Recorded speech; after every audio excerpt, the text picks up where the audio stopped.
big fan, so. Thank you. So Fine, I'll use it. I wanted to start because I recently saw that you have a song out. Oh, right. I do. Can we talk a little bit about music and the song? Sure. So I'm an artist, and I feel like as an artist, you kind of have to be open to all creative opportunities. And a creative opportunity came my way through some friends. And it really started, I think the first song that I did was Chelsea. Was it in 2020? Chelsea, pay attention. Chelsea was in 2020. I know. Fair enough. She's busy. I think it was sometime in 2020. 2020. Great year. 2020. I think it was that when I first did that song. And then another opportunity came up with the same DJ and this incredible vocal artist who's the queen of Electra. Her name's Luciana, and she's a good friend as well. And Glow Vibes is a DJ who puts all the music together. And he said, "Do you want to do this song? I wrote this song, and I want you and Luciana to do it." And I was like, "To sing with Luciana? 100%." So I said yes, and we ended up literally recording, I think, one afternoon. It took a few hours. And then we ended up doing a music video to it, which also took a few hours. I can't believe we shot that in like 3-4 hours. It was crazy. And now it lives on YouTube. But I don't, a lot of people are like, well, you gonna put an album out? I'm like, I don't think so. I mean, I'm not a musical artist. That's not my forte. I'm first and foremost an actress, but I do like to dabble in all the arts, and so that's how the music came about. Yeah, it was pretty cool. It was a lot of fun, and for me, it just felt like another character, and so I just acted my way through the song. Yeah. And I also wanted to talk about the recent release of Atlas on Netflix. Yes. What was your experience like? It was crazy because when they called me and said, you got an offer to play Jennifer Lopez's mom, I was like, all right, you guys, we're moving in the wrong direction. Okay, I'm supposed to be playing younger roles, not older roles. And they said, no, it's in flashbacks. And I went, oh, okay, well then, thank you. She's so beautiful, and it felt like a huge compliment. And so when I got the job, I read the script, and I thought it was so incredible because it's kind of our scary future if we're not careful. I don't know who's seen Atlas. Has anyone seen Atlas here? Yeah, great, thank you. That movie is a trip. I mean, it is definitely a conversation starter. It's like stepping into our very near future. When I first read the script, the director said, it's 150 years in the future. I think it's more like 25, to be honest with you. At this rate, we're moving quick with AI and technology, and before you know it, we're gonna be, living in the Jetsons. I liked it for all the reasons that it's a conversation starter, and it's sort of giving us a glimpse into what can happen if we're not careful and we allow techno-sapiens to take over the world. What's a techno-sapien? Well, they're robot sapiens. That's pretty much what they are, right? And it as great as everyone wants a Rosie. Everyone wants a Rosie from Jetsons. Everyone wants someone to make their bed and clean their dishes. And I'm right there, guys. Although I do like making my bed. Thanks, Mom. But I would love for someone to fold my laundry. And yet, it's scary. It's a scary existence to know that they could be taking over the world at one point. And so that's why I wanted to do the movie. I thought it was a great sort of glimpse into what can happen if we're not careful, but also it's entertaining and fun. And working with everyone was really wonderful. Jen was fantastic and super lovely to me. I can't say a bad thing. I think she's wonderful. God, I thought Abe Hula was amazing in it, and Brad Payton, who's our director, was fantastic. I mean, everyone was truly wonderful to work with. The set was really cool and futuristic, and it, you know, I've spent so much time on a green screen, like a green set, you know, green screen sets, because of Once Upon a Time, but this one felt different. Just, I guess, felt more expensive. Really. I mean, let's be honest. It's a Netflix movie with Jennifer Lopez. I guarantee you they had more money than we did per episode. But it was an amazing experience, and I never got to play a scientist before, so going down that rabbit hole and learning about AI and how it's made and human form AI, it was, again, a scary reality, but very interesting. Well, from scientists to queens, we of course have to talk about Once Upon a Time. And I feel like I mention this every time that I see you, is just the fan base for Once Upon a Time is so brilliant and wonderful and beautiful. They always come out and support. What do you think it is about the Once Upon a Time fan base that just makes them so special? I feel like that's a question for you all, but like what makes you all special and, you know, infectious, because this is a fandom that has been around for quite some time, and I want to thank you for showing up, even though the show's been off the air for 7 years, 6? I don't know, whatever, 6, 7 years. You all still keep showing up, so thank you. That means the world to me. I really think it has to do with just the hope. You know, this show is so, yes, there's darkness and challenges and, you know, evil lurking and all that, but I think at the end of the day, you have these characters that are aspiring to be better versions of themselves, and I think that's kind of, which I hope we can all say that we're all trying to do that. I know I am, and so I think that's really the attraction, and I think a lot of the people in the fandom are also, hi Jenna, this is Jenna. She bought me a really beautiful crown, and we just took a great shot together, a photo together. But I really do think that maybe that's it. I think that a lot of the fandom are looking for not only friendships and like camaraderie, but also they're on a journey individually trying to become better versions of themselves. And I think when you look at Regina's arc and you see her whole redemption arc, it's inspiring. So I really think that's why everyone gravitates toward the series, and not just my character. Everyone has their own. I'm just talking about mine because my cast members have seemed to gotten stuck somewhere. I don't know where they are, but they're stuck in Storybrooke. I may have something to do with that. But I think that's really the draw, is that it's rare to be a part of a show that really is putting out a positive message in the world and inspiring people to be better. So I think that's really the draw. What was it like for you the first time you had hair and makeup done, you're in the wardrobe, and you saw yourself for the first time as Regina? What was that moment like? Oh. We had a lot of hair and makeup drama early on, and so it was a little bit chaotic, I have to say. I think there was a learning curve for everybody involved. You know, I think the makeup artist who first started had this really big idea about, you know, making us kind of almost like too circusy. It was a little bit over the top, and the hair was kind of all over the place too, and it didn't look regal enough, I have to say. It was a little too costumey at first.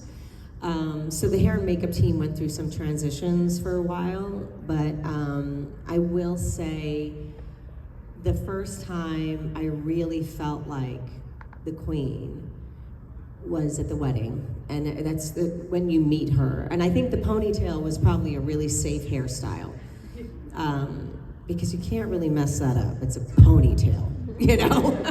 I mean, it's either here, or here. But it was the costumes, really, and it was those shoes. And just being in her entire wardrobe is really what helped with the transformation. There were times I scared myself. I was like, oh my God, that was like creepy and good, but creepy. So I don't know, I loved it. I remember Jenny Goodwin and I, who played Snow White, she and I it was when Charming was stabbed, and when they infiltrate the castle right before she enacts the curse, and he's on the floor, and she goes, "This is my happy ending," and she has that moment. I remember all of us being like, "This is so crazy. This is so cool. Oh my god." And then Charming goes back to dying. But it was just this, like, we had this moment, we're like, "This is so crazy. Oh my god, you guys." Like, we're playing iconic characters. So, like, that part was really amazing. And I don't think that happens a lot in life. And, we can say we are the only cast members that really got to play these iconic characters for 7 years. I mean, that's rare. So I feel like we were really blessed to have this opportunity. Yeah. How soon before are you like actually given a script? Like, did you kind of know the complexity of her character, like what it was going to be throughout, or was it almost Never. like an episode to episode? Absolutely nothing. They told us nothing. And I think that sort of formula came from Lost, because Adam and Eddie were the top writers on Lost, and they treated the show very similarly. Like, they did not reveal anything to the actors. No one knew what was going to happen. Every time a script came out, it was like, "Oh my god, what's going to happen?" And everyone was super excited to read it because we never knew. There was some talk, like I remember at the end of season 5, I had dinner with Adam and Eddie, and they said, "So next year, you're gonna hate us." And I said, "Why?" And they said, "Well, you're gonna have no life." And I was like, "I already don't have a life. Like, I'm here 110 hours a week, if probably more." They said, "No, but now it's like, you're never going to see the light of day," because I ended up playing opposite myself, and so the amount of work doubled for me, and it was really tough. But that was the only time they said, "We're bringing the Queen back," and I was like, "How?" And they told me how, and I was like, "That's crazy." They said, "Well, people really miss her," and I said, "Well, yeah. I mean, so do I." So they found a way to do it, but. Aside from that, we never knew what was going to happen. We had no clue. We were just always experiencing it for the first time when we read the script. Yeah. You experience it how we experience it almost. Exactly. How cool. And they want it, and I think there's something cool about that, because for Lincoln Lawyer, they told me the twist. Same with Why Women Kill. They told me the twist right up front, and it's fine. It didn't. In fact, with Lincoln Lawyer, I think it helped in regards to that. I was like, I'm going to play the complete opposite of all of it, because I didn't want anyone to find out that. Well, hello. Okay, this is working. I didn't want anyone to find out, like, has anyone seen it? Okay, who hasn't seen the Lincoln Lawyer? I'm stumbling. I don't want to. Okay, because I don't want to ruin the ending for you guys. But something happens, and it's unexpected. And even though I had the knowledge up front, I really tried to play against it. So a lot of people were surprised, actually. They were like, "We had no idea." So that's good. But I think it's rare. At least with shows like Once Upon a Time and Lost, like, they really like to keep their stories close to their chest.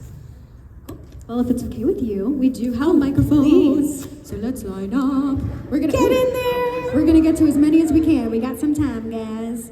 All right, one question per person. You're up first. I thought it was going to get violent. I was like, uh-oh. I was trying to survive that. My question is there ever been a character that you'd like to bring to life that's you've never played, from a book, another movie, or something you've written yourself? That's great. Yes, there's a character right now that a good friend of mine and I are developing. We've been developing it for quite some time. I'm hoping to God it gets out there and we can sell it. That's our goal.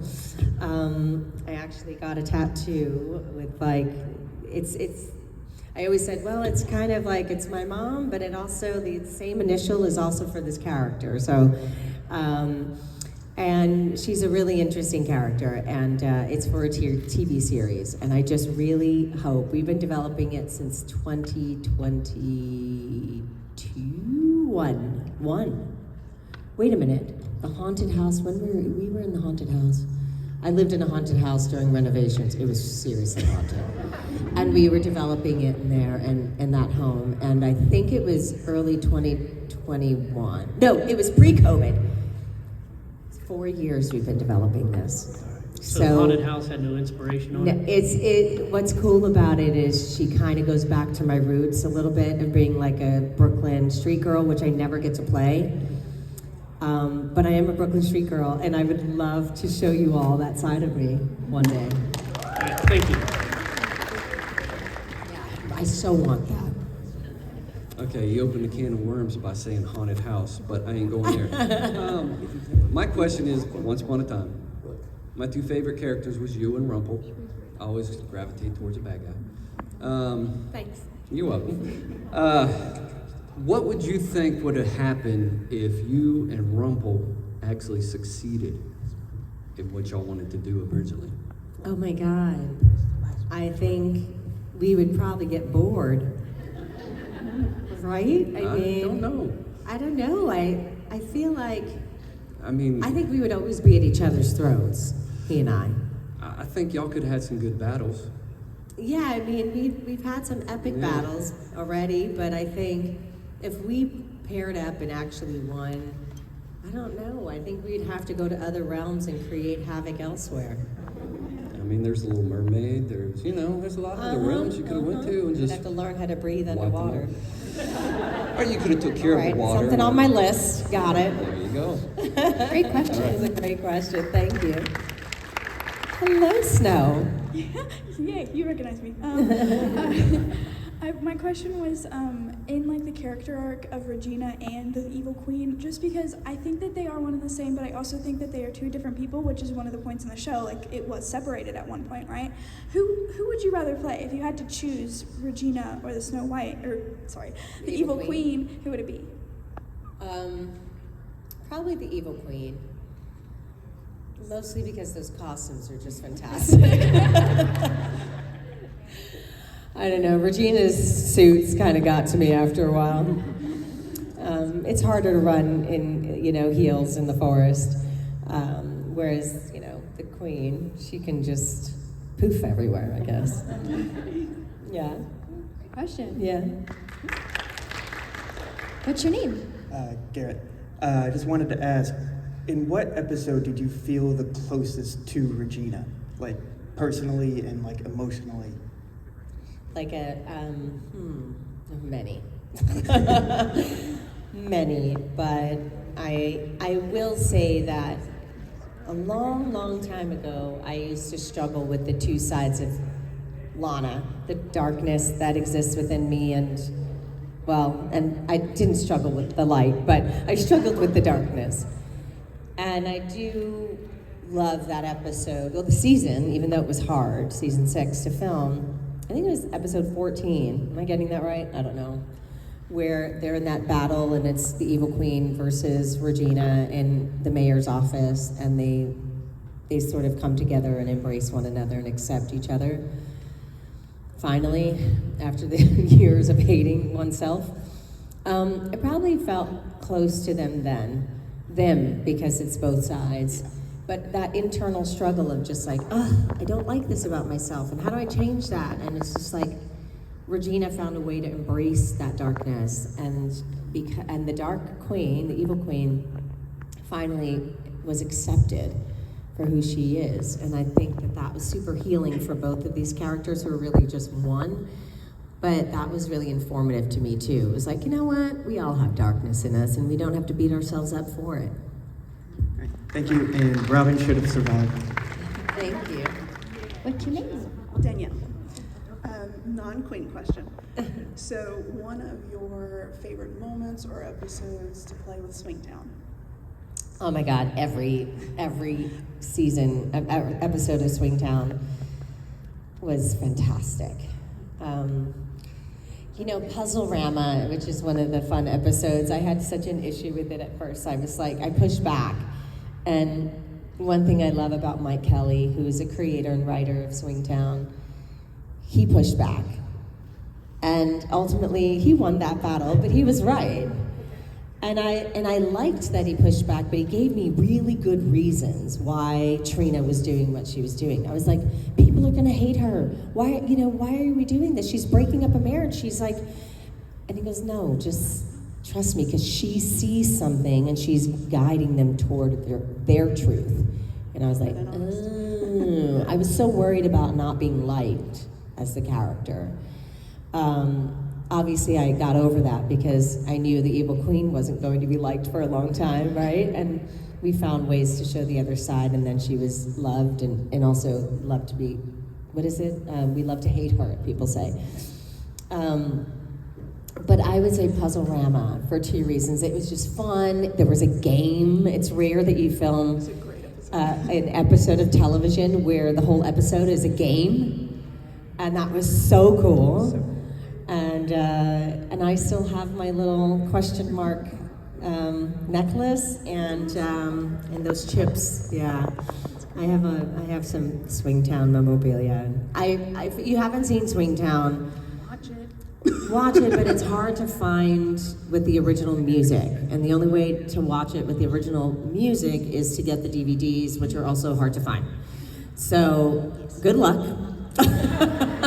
But when you see it, I guarantee you're gonna love it and you're gonna want more. And for the last 17 years, I've been asking this man, Mike Kelly, to bring it back, and I'm gonna keep trying. Yeah, Trina's amazing. So. She is amazing. She's a really cool character. Thank you.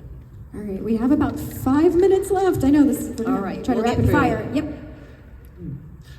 Big fan of Once Upon a Time. I'm Joe. So my question is, in addition to the evil queen, do you have a favorite Disney villain?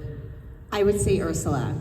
She's a good one. Yeah, I love her. She's great. She's fun and funny and delicious, and I always wanted to be, I didn't want to be an octopus, but I still want to live in the ocean. So, I don't know, maybe one day my dream will come true and I can be a fish too. You got to start working on breathing, we talked about earlier. I know, underwater breathing, got it. Okay, so me and my mom adore Once Upon a Time. Well, my 2 favorites are Regina and Selena. But one thing's always got me. So in the one episode, after Robin had died, Regina says to Zelena, "You're not me," when Zelena was talking about redemption and stuff. How did that make you feel? That one line, how did that make you feel? The line was, "You are not made." You're not me. You're not me. How did that make me feel? Telling Zelena that she was not me? I guess truthful? I mean, she isn't me. But I No mean, one's on me. the redemption side of it. Oh, and the redemption side. I mean, yeah, it's kind of a bitchy thing to say. But I think that she sees Zelena as a character who struggles with making amends, right? So she probably was being truthful in that moment, even though it was